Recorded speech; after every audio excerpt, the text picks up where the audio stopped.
dhegeystayaasheena qiimaha iyo qaayalaha halkaad naga dhegeysanaysaan waa raadiyowan soomaaliya haddana kusoo dhowaada qaybtii labaad ee barnaamijkii aviationka uu si weyn ugu falanqoonaya maxamed abuukar dhegeysi wacan iyo xubnihiisa kaleetaba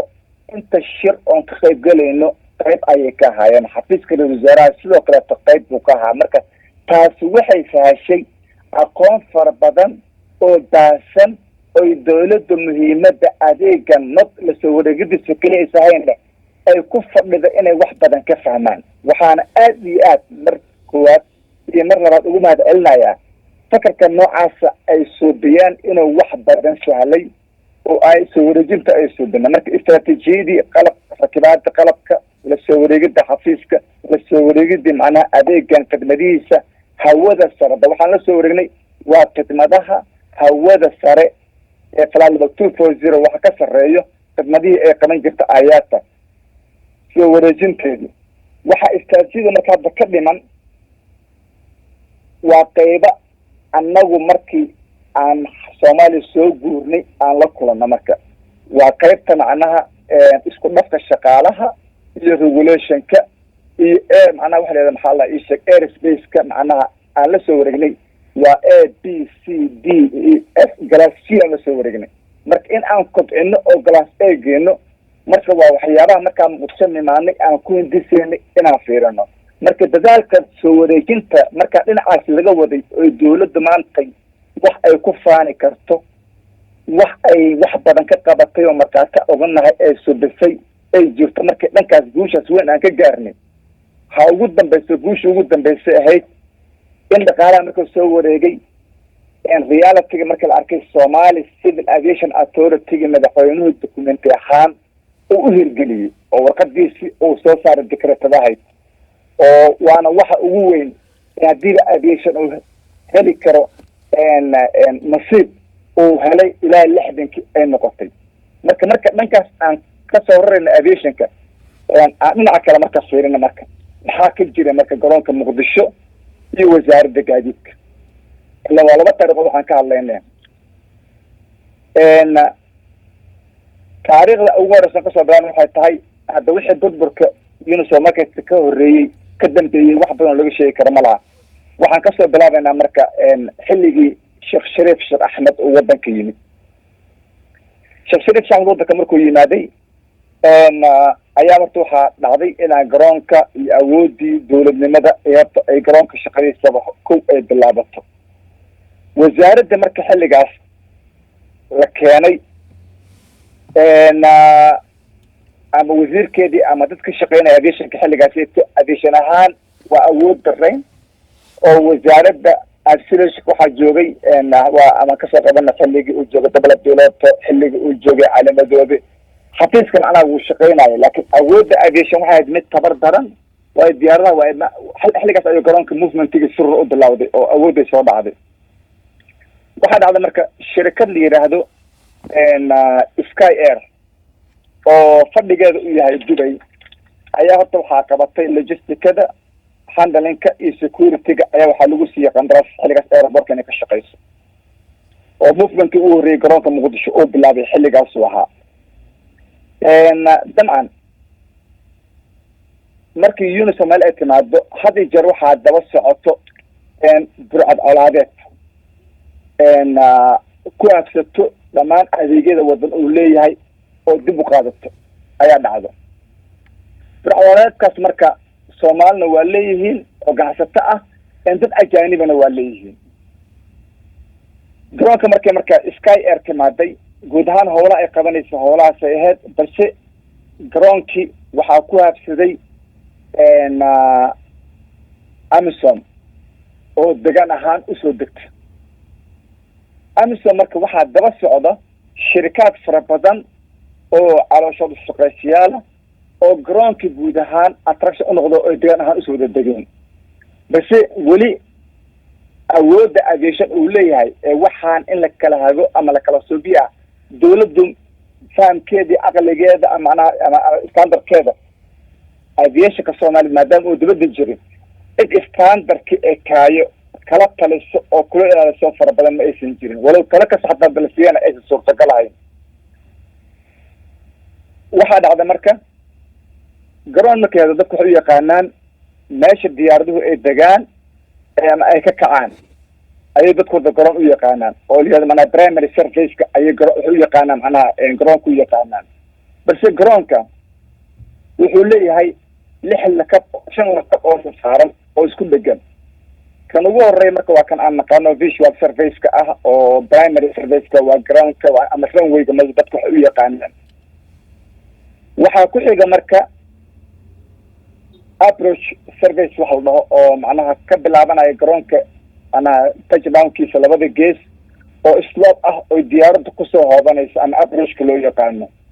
kaasoo fidsan oo la rabo wax obstacle haba yaraatee inaysan macnaha haba yaraatee ay gelin waxaa ku xiga transitional surfaceka oo ah garoonka dacaladiisa oo ah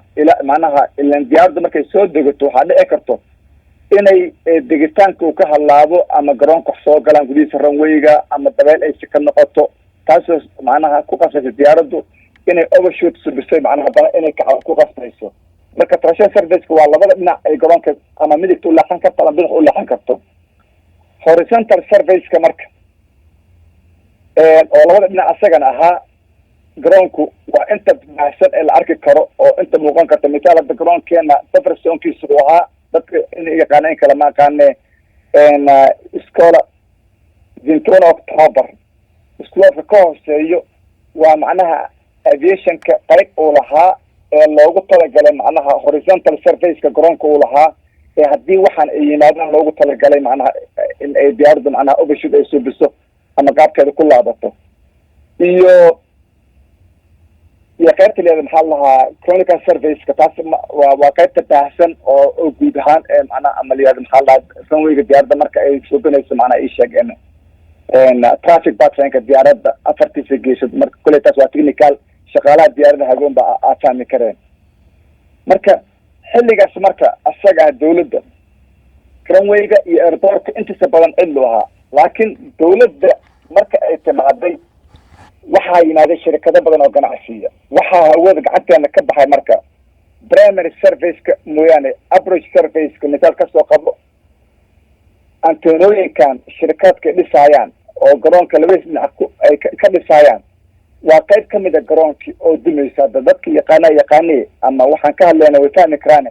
bal garoonka dhanka afisoni ilaa iyo dekeda fiiri intii anteena ku taalo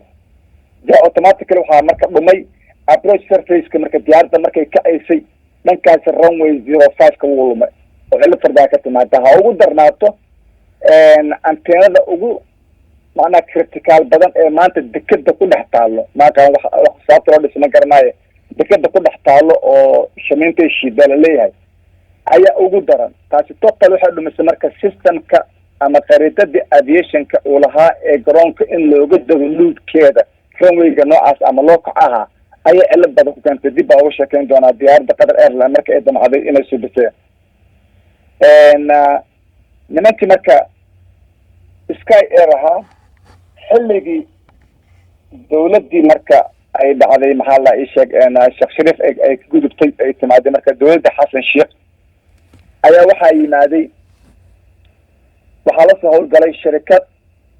kusoo macnaha diiwaan gashay inay turki ah oo favorilaado ayaa waxay kusoo diiwaan gashay inay garoonka dhisma ahaan qandaraaskiisa ay hesho taasoo aan filayo wasiirka financialka iyo transportiga dalka turkiga iyo wasiirka transportiga financiga wadankeena march 2013 ay siixeen macnaha heshiiskaas ah garoonka balaarintiisa dhismihiisa in la siiyo shirkad turkiya marka waxay kusoo gashay favori qandaraaska dhismaha garoonka ayay kusoo gashay kaasoo ah 10 milyan macnaha inay macnaha ay ku maalgashato garoonka laakiin ayadana waxay ku darsatay inay booskii favori ay la wareegto booskii macnaha shirkadda iska booska ka saarto ay bedelkii ay bixin jirtay macnaha adeegyadii ahaa macnaha isheeg ee ku darta qandaraaskeeda isha waxaa kamid ahaa inay ground handling ka soo dirso inay security ka soo dirso cargo terminal inay soo dirso GIP facility parking inay soo dirso fuel macnaha depot inay dawladda ay macnaha ay kula shirkoodo macnaha nidaam noocaas documentigiisa waa heli kartaa oo kusoo diray macnaha iyo kulishakooda macnaha iyo la timaada waxay soo bandhigtay blueprint aad u qurux badan oo sketchkiisa heli kartid electronic soo macnaha isheg oo sawir ahba ayay soo bandhigtay qaabka usoo bandhigta marka waa terminalkii VIPda parkingkii VIPda baabuurkii towerkii cargogii wax alla wuxuu garoon lahaa muuqaalkiisa qaybihiisa meeshaad ka heli doontaa ayay soo bandhigtay aad iyo aad favori marka ay dhismahaas iyo waxaas marka ay ku timaaday hadda aviationka waddanka ma joogo oo ka maqan yahay just waxaa jooga keliya aviation waa magacaawanaa laakiin awoodda maanta oo alxamdulilah maanta farmaajo dowladdiisa akhir laasi ay bixiyaan oo authority-ga ma aysan oolin oo wasaaradda maamulkeeda awoodeeda systemkeeda kulli hal wasiir mida horboodaya ahayd blueprint-ga soo basi marka waa blueprint aada u qurux badan waxaa lacagta kusoo basi wax walbaba ha iska ahaatee hadda waxaa fiican waxa marka aad heshiisid waxa lagu leeshiyey waxay ahayd in 10 sano oo xataa 5 sano ugu horeyso lagu siiyey canshuur dhaaf totalka arrimahaas 10 sano ku soo bisay estimate-ka ay suubiyaan xilligaasna diyaaradaha marka loo fiiriyo wuxuu iska ahaa mid aada u gaaban oo diyaaradaha xilligaas imaanaya diyaarada aada u fara badan ma ahayn favori markay timaadee marka waxay aragtay aviation oo waddankaan joogin oo waddanka ka maqan yahay meesha iska cilaa tahay wax kaleeta macnaha oo cid maanta ka hor istaagaysa waxay rabta madax og hoos isi jirin marka balaankii la timaadee kusoo howlgashay xaggee dhigata waxay la soo baxday balaan kaleeto ah inay aviationka waddankaba ayla noqoto marka dhismihii markuu dhamaaday favori intuusan dhislaaba bilaabin wax alla wixii adeeg aviation lahaa khidmaadkiisa iyo aviationkii waddanka wax alla waxaan ka tagnay ee waddanka looga tegay ayaa gacantooda kusoo wareegay oo dhaqaale ahaa infrastructure ahaa wax walba loo soobiyey kaba soo qaba blueprint-ga ay soobiyaan maanta markaad fiiriso oo soo laad xagga dhismee xagga dhaqaalihi marka waxay la wareegeen wax alla wuxuu adeega uu lahaa aviationka khidmadaadkiisa ha noqoto landing feegiisi ha noqoto maxaa la dhahaa isheg air navigationkiisi ha noqoto lacagtiisa security-ga oo maxaa la dhihi jiray maxaa la royalty-giisi ha noqoto maxaa la dhahaa isheg ay khidmaad aviation awoodiisoo lahaa oo ay ugu dambeysa xataa maanta inay ka noqoto authority-ga aviation ee waddan lahaa inay macnaa ayad isu bedesho oo hataa maanta ID-ga aad ku gelaysid garoonka muqdisho waxa ku siinaya waa ayaga marka awoodda la wareega haddana waxaa dhacday ayadoo taasi ay jirto ayaa haddana automatically waxaa dhacday haddana cilad kaleeto ah in dikreeto madaxweyne lagu magacaabo airport security oo presidential decree loo magacaabo marka jahawareerka marka intaysan aviationkaba uu soo guurin yaalay wuxuu ahaa favori oo aviationka waddanka maamulayso airport authority oo jiro waddankii civil aviationka oo laan wasaaradda iska hor joogto wasiirka oo horboodayo ay tahay just ayo ay taalo ayaa horta aviationka waddankii guuritaankiisii shaqadiisa dhinac kale ka shaqeynaysa maxaa dhacay marka wasiirada markay yimaadaan shaqaalo fara badan ay keenaan waa ka tagaan wasiir kasta shaqaalo keena ka tagaa alxaasil markii favori ay timaaday sky air waxayba tababarta shaqaalo u shaqeynayo oo la joogay shaqaalihii way kala soo wareegtay aviationkana shaqaalihii u shaqeynayay guud ahaan dibadda loosoo tuuray favori marka waxay keensatay shaqaale ajanabi ah in shaqaale ayda qorto maadaama ayda aviationka waddanka ay noqotay cid kula hadlaysana aysan jirin halkaas ayadoo marayso aviationka uu qaabkiisa uu yahay ayaa marka aviationka ilaahay wuxuu noo suurtageliyey in xafiiska Nairobi uu kasoo guuro muqdisho uu yimaado hadda anaga focuskeena koowaad ma aha airport operationkii howlihii hore u yaalay focuskeena wuxuu yahay soo rarda qalab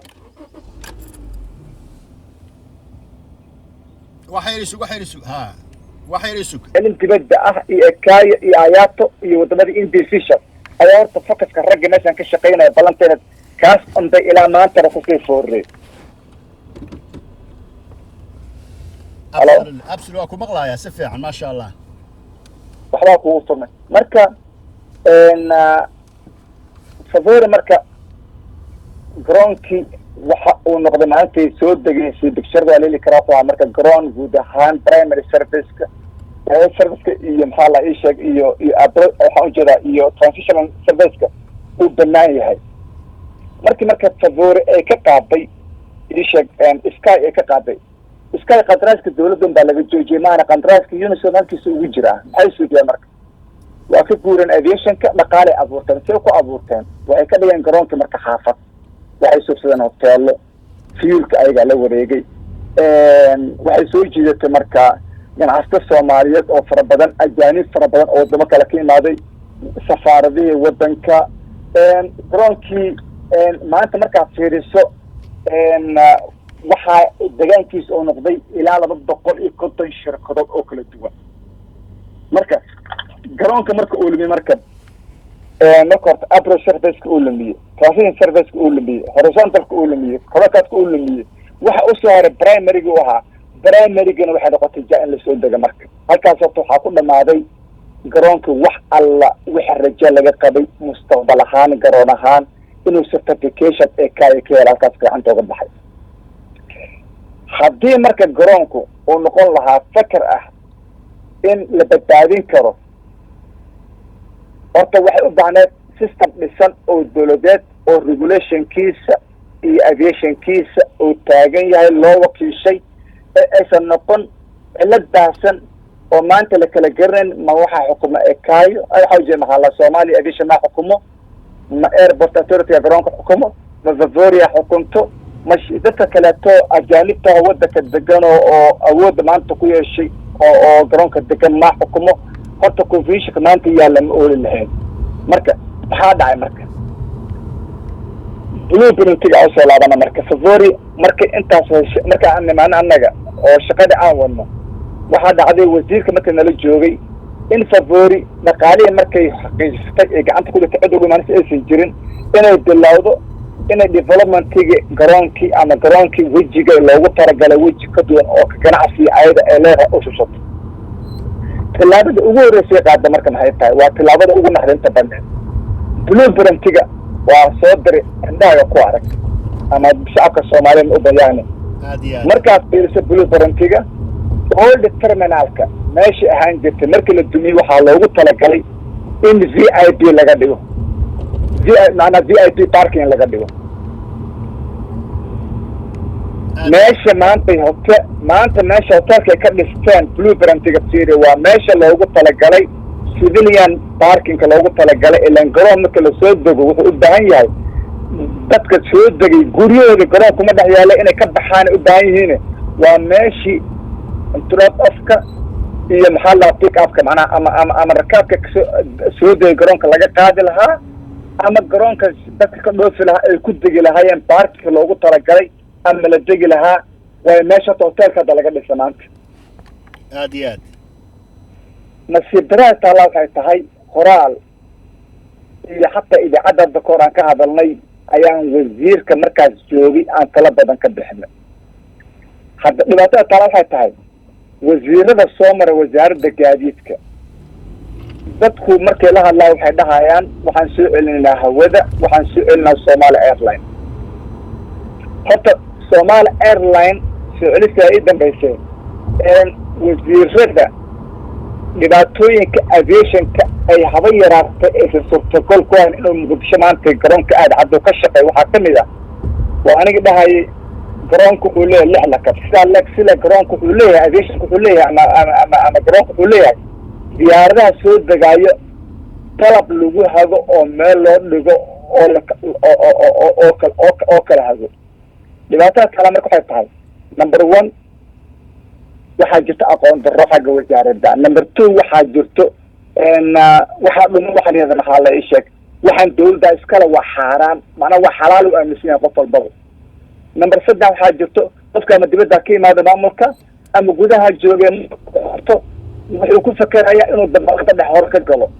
marka dhibka ugu weyn horta dhacay wuxuu ahaa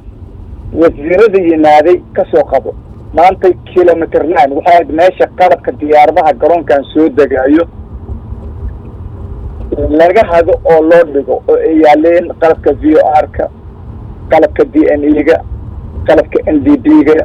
qalabka macnaha hagaayo diyaaradaha dhanba stationka hagaayo qalabka meesha u yaaleen ayaa hajiya dadka siimana dheer ku arki jiray siimana dheerka waxaa ku hoos jira qalab wasiirkii magaciisana tilmaamo raba xilligaas dawladda joogay waxa meeshan ay tahay aqoon uma laha aviationka wuxuu subin aqoon uma laha simbali wuxuu kusoo gaabsaday waan ka maarmay dhulkaasi wasaaradda gaadiidka way ka maarantay hadda wuxuu umalayn wasaaradda gaadiidka leedahay inuu civil aviation dhulkaan leeyahay ma ogo waa ka maarmuu yidhi waa ka maarm markuu yidhi waa la kala goosgoostay maanta waxaan arkaynaa inay tahay galmudug state magacaasay qabtaa waa xaafad ka mid ah xaafadaha muqdisho ee ku taala kilomitr 9 xaafada haa ku taalo waay maanta hadda waa tahay tomorrow haddii loo baahan yahay ilaan diyaaradaha raadi kii laguma haga navigation ee loo baahan yahay qalabka in la rakibo intaas dhul loo baahan yahay waxay u taalaa oo muslimiinta marka hore lahaa oo inuu waxaanay dhulba haddii arrinta imaanayso horta waa muslimiin uu lahaa duqa magaalada muqdisho airportka waxaa wakiilka dhulkiisa duqa magaalada muqdisho gaar ahaan waxaa wakiil ka ah deegaankaas oo ku yaalo guddoomiyaha degmadaasa wakiil ka ah in horta xajada waxa laga rabaa aad iyo aad asayna amaano ku tahay asay amaano ku tahay horta lahaanshaha dhulka waa dhul dawladeed annaga waxa waa leyno wax aniga aan maxamed ka rabo wax shacabka Soomaaliyeed leeyihiin waayo waa dawladda ay rabto marka waxaan ka fikir waxay tahay hawada aan ku dagaalamayno gudubda waxa dagaalkeena waa inuu gacanteena dawladda soo galo hadda maanta arrintaan ka hadlayna waxa kaliya ku hadlay waxay tahay in waxaanay wax dawladda ay yihiin ee dawladda gacanteeda gasho haddii dawladda gacanteeda aysan gelinna adduunyada aysan aamini karin cid kale oo dawladda gacanteeda ay gasho marka waxay dawladda marka gacanteeda markay galaan ayuu qofka qurxin karaa oo soo dhigi karaa marka alxamdulilah wixii dibadda naga jiray oo gacanta ku jiray aqoonyahanka aviation ee dadka gacantooda ku jiray horta maanta waxay dawladda ku faani karto cid kastoo Soomaaliya mustaqbal ku faani karto annaga dhan wada mahadinayna waa ragga ka shaqeeyna aan mahad gooni uga hayno waa aad iyo aad laakiin waxa aan hadda ka hadlayo ardan ka hadlayna bandhiga ramaanta tahay waa qaybtan marka waa qaybtii gudaha wuxuu yiri waa ka maarmay airportka waxaa ku yaalo dhinaciisa qayb kaleeto receiver la dhaho ayar waxaa loogu talagalay qalabka diyaaradaha degitaankiisa ama transmitterkiisa ama receiverka la dhihi jiray qalabka lagu haga qayb kaloo ka mid ah waayo qalabka sidiisaba haddaa badda geeskeeda aad qalab ku rakibto badda ayaa cunayso hadda misaal turkiga markay yimaadeen waxayna siiyeen ugu furan maxaa la ii sheeg ya guuxa ugu furan haddaa maqlayso ma waa ku maqlaya si fiican ku maqlaya maaqa adiga turkiga waxay keeneen markay koo diyaarada inay timaado ay rabeen qalab u dhaho precision approach indicator ayay keeneen ay rakibeen macnaa garoon ku dhex rakibeen qalabkaasoo signalka diyaaradaha garoonka inuu yahay u tilmaamayso qalabkii maanta garoonka u dhex yaala waa baaba'ay waa isaga dhan macnaha waa sawirada kusoo diri doonaaye macnaha hawada badda cuntay hawada badda hore ka xalaysat waa daxalaysat marka waa daxalaystaa marka qalabka marka receiverki hadda waa yaalaa wasaaradda gaadiidka kama hadlayso dhulkan aviashka lama dhahayso maybe haddii wasiir kale imaado isagana gacantuu ka bixin doonaa ma garatan aad iyo aad nimankan marka sagoor dhahaayo marka xasan sheekh oo joogay dhismaha socday waxay kula heshiin in nidaamka kulli way yaalaan hadda fiir kay waxay ka faa'iidaystaa xilliga kala wareega Safori waxay ka faa'iidaystay xilliga labada dawlad ee kala wareegeen xasan sheekh dawladda meesha ka baxday yaa yimaada dawladda farmaajo yaa yimaada wasiirka cusub marka waxay loo galeen rabitaankooda ganacsi baarkinka marka meesha loogu talagalay ee shalay ay ku soo saareen blueprintiga ee dawladda ka gadeen ay u muujiyeen waxay ka dhisteen hotel maanta waxaaba ka naxsanahayba xilliga xasan sheekh markaan joognay arrimo badan aviationka ragaa jooga aviationka inay kala taliyaan damcay Safori waxyaabaa dhacay kulli kala taliyey marka in la shaqeynado wasaaradda ragga jooga wasiirada ay kulli lagama hadli karo Safori waa heshiis ay gaareen madaxweyne xasan sheekh iyo madaxweyne Erdogan mana simbar marka waxaad u dareemaysaa waa xiriirka Soomaaliya iyo Turkiga ay dad danley ay ka faa'iideysanayaan laakiin madaxweynaha shaqo ma ku laha Turkiga madaxweynaha Soomaaliya shaqo ma ku laha وعلى شو الشغيستيال